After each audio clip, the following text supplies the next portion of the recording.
नमस्कार विद्यार्थी मित्रांनो, मागील लेक्चरमध्ये आपण मागणीची लवचिकता आणि मागणीच्या लवचिकतेचे प्रकार, त्यामध्ये पहिला प्रकार मागणीची किंमत लवचिकता हा घटक अभ्यासला होता.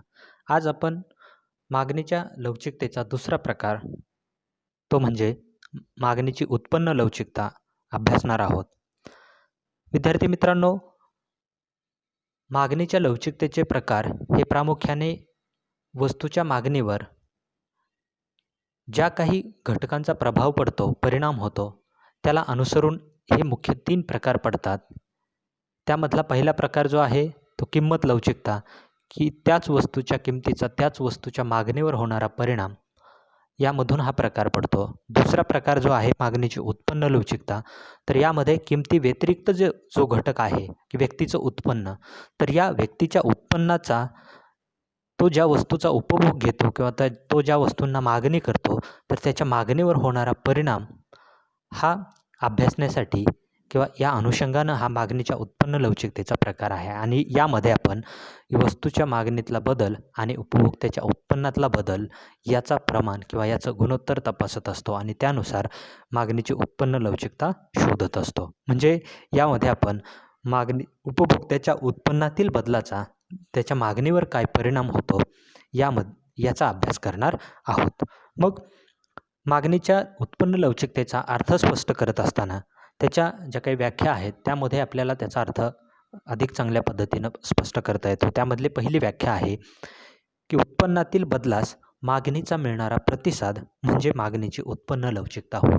म्हणजे उपभोक्त्याच्या उत्पन्नात जर बदल झाला, तर त्या बदलाला मागणीचा काय प्रतिसाद मिळतो किंवा काय रिस्पॉन्स मिळतो, त्याला आपण मागणीची उत्पन्न लवचिकता असं म्हणत असतो. की उत्पन्न बदललं तर त्याचा मागणीवर काय परिणाम होतो, हा परिणाम आपण मागणीच्या उत्पन्न लवचिकतेमध्ये तपासत असतो. दुसरी व्याख्या आहे वस्तूच्या मागणीतील शेकडा बदल आणि व्यक्तीच्या उत्पन्नातील शेकडा बदल यांचं प्रमाण किंवा यांचं गुणोत्तर म्हणजेच मागणीची उत्पन्न लवचिकता होय. आणि मग वस्तूच्या मागणीतील प्रमाणशीर बदलाला जर आपण उपभोक्त्याच्या उत्पन्नातील प्रमाणशीर बदलानं जर भाग दिला, तर आपल्याला मागणीची उत्पन्न लवचिकता मिळते किंवा शोधता येते. म्हणजेच काय, तर जर आपल्याला मागणीची उत्पन्न लवचिकता मोजायची असेल, शोधून काढायची असेल, तर आपल्याला वस्तूच्या मागणीतील शेकडा बदल किंवा प्रमाणशीर बदल त्याला उपभोक्त्याच्या उत्पन्नातील शेकडा बदलानं भाग द्यावा लागतो. म्हणजेच वस्तूच्या मागणीतील शेकडा बदल भागिले उपभोक्त्याच्या उत्पन्नातील शेकडा बदल या दोघांच्या बदलाचा भागाकार जर आपण केला, तर आपल्याला मागणीची उत्पन्न लवचिकता मिळते.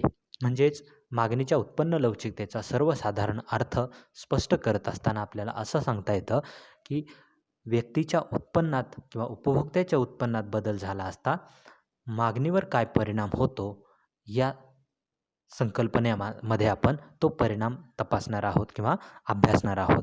आता मागणीच्या लवचिकतेचे काही मुख्य प्रकार आहेत, तर ते सर्वसाधारणपणे 5 प्रकार पडतात.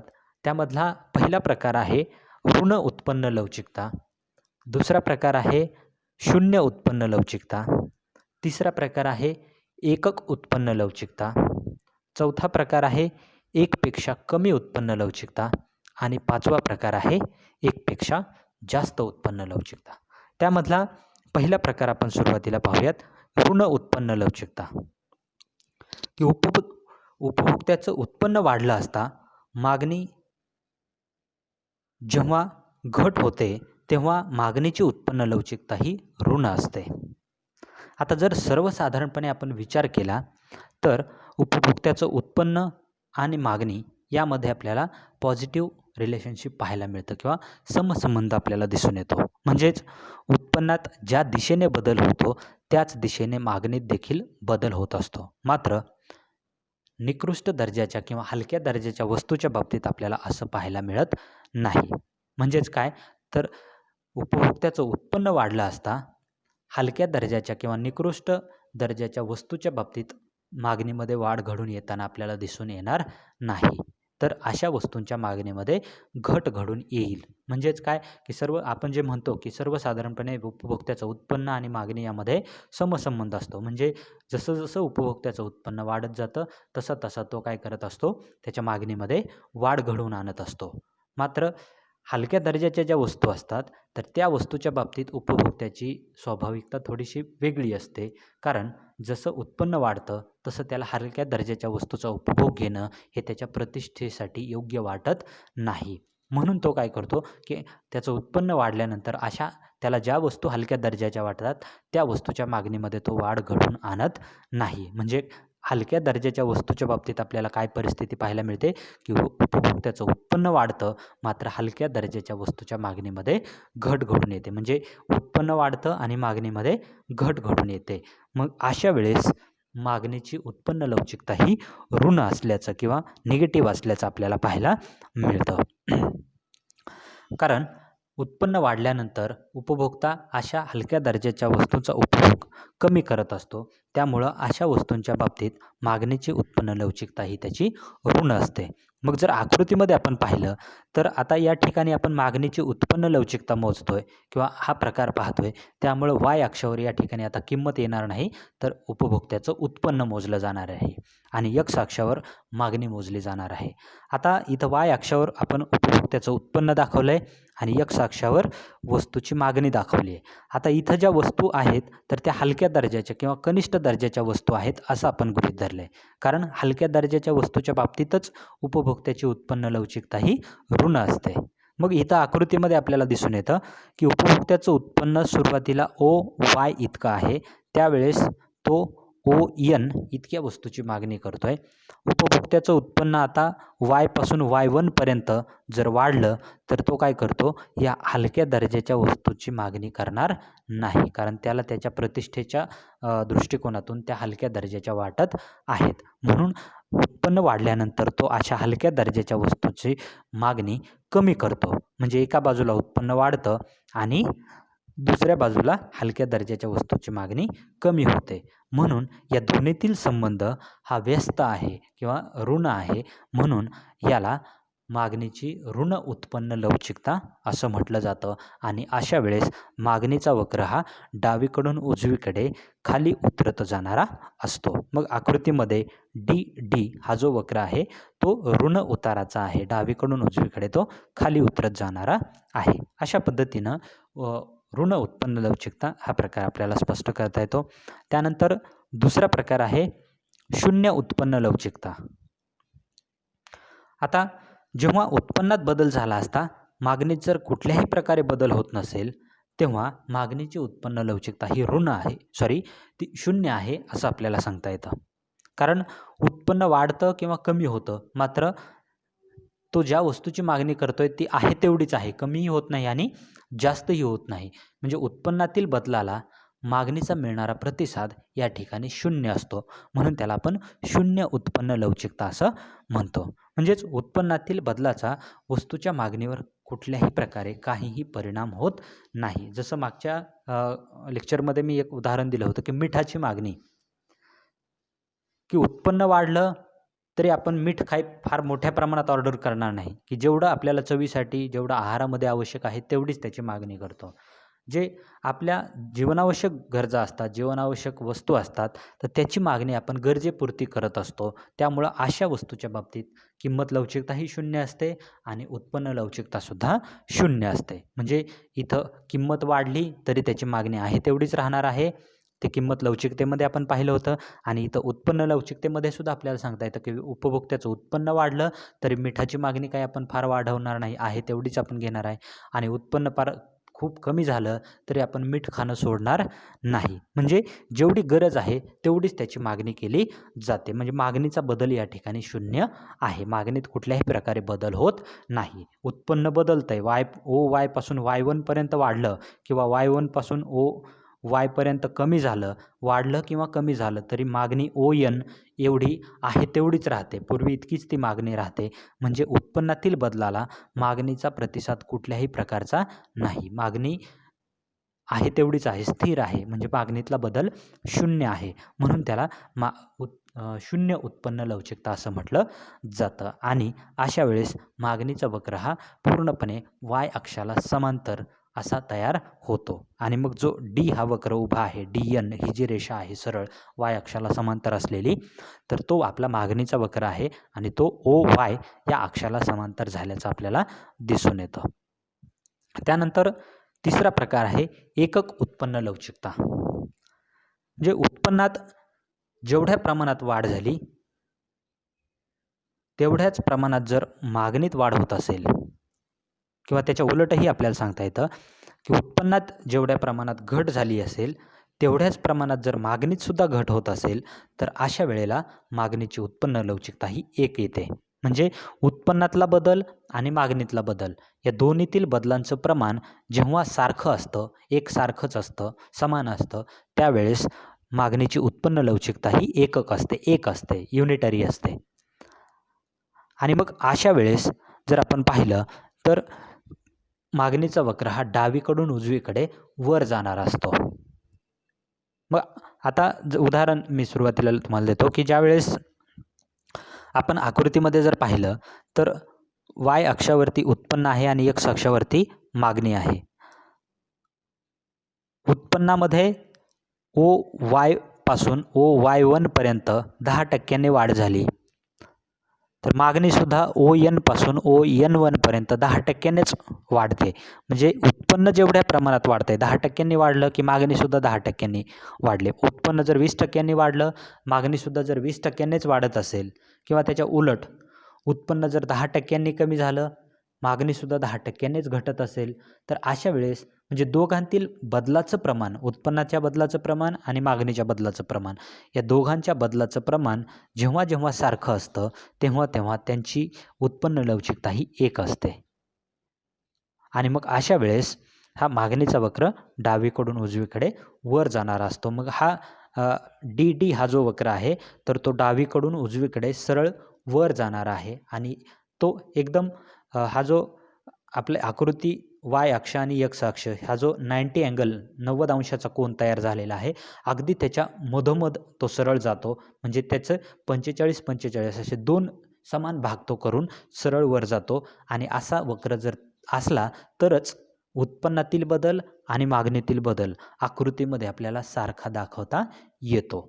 जर आडव्या तिडव्या रेषा जर काढल्या तर मात्र तो बदल आपल्याला सारखा दिसणार नाही. जर एकक उत्पन्न लवचिकता तुम्हाला दाखवायची असेल तर या 90 अंशाचा जो कोन तयार झाला आहे एक्स अक्ष आणि वाय अक्षामुळं, अगदी त्याच्या मधोमधून तो सरळ वर जाणारा असला पाहिजे. म्हणजे त्या मागणी वक्राच्या वरचा आणि खालचा दोन्ही भाग सारखे असतील तरच एकक उत्पन्न लवचिकता ही आकृती अशा पद्धतीची बरोबर असते.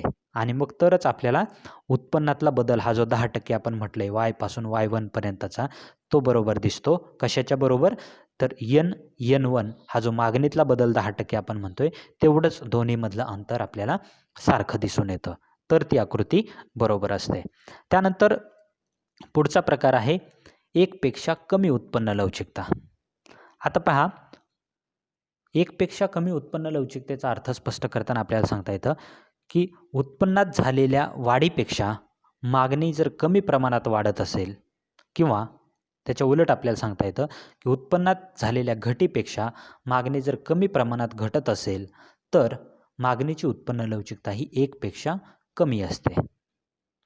आता त्याचं उदाहरण जर आपण पाहायचं म्हटलं, समजा उत्पन्न 10%ने वाढलं, मागणी केवळ 5%ने जर वाढत असेल किंवा उत्पन्न 10%नी कमी झालं आणि मागणी केवळ 5%नीच कमी होत असेल, तर उत्पन्नातील बदलापेक्षा मागणीच्या बदलाचं प्रमाण हे कमी आहे.